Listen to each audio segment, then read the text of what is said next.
Hi, Chuck Bernstein, 444 Court. I agree with Mr. Otake that it is good that you're looking at it now. And to paraphrase the Serenity Prayer, I'm kind of looking to just accept the things we can't do anything about, and then to have the courage to change the things we can do something about, and again, the wisdom to know the difference.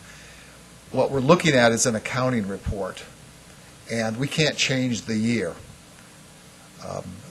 Some things may be found, the auditor may find some things, but what's important to me is not what happened in the year that's over. I think what's important is what's happening in the year right now, and that's the one thing that hasn't been addressed here, and I just would urge the council to address it immediately.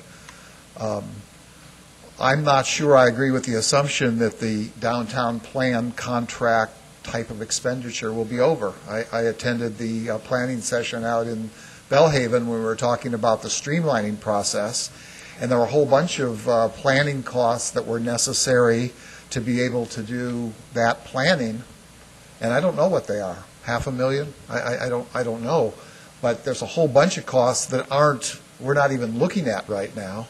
We planned the year for roughly a $500,000 loss.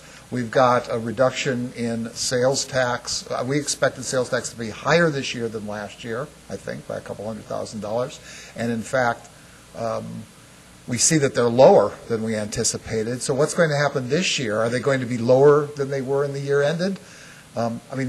We could be talking about a $2 million deficit just with the $500,000 planned and another $1.5 million for the, I say, degradation of this year's performance.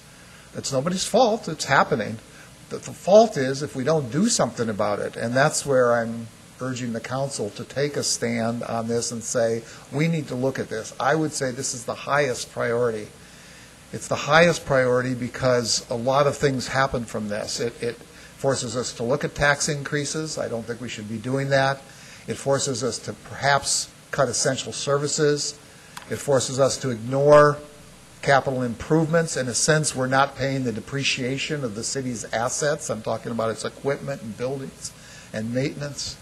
And I think in some cases, and you know my position on Measure T, I think we're making bad development decisions because we're making them for the money rather than the fact that they would enhance the city. And for all those reasons, I think we need to get the budget under control. We need to do it immediately. I would urge this to be first order of business, next meeting, have the proposals, and get this accomplished in the next 30 days. Thank you. Thank you, Chuck. Excuse me.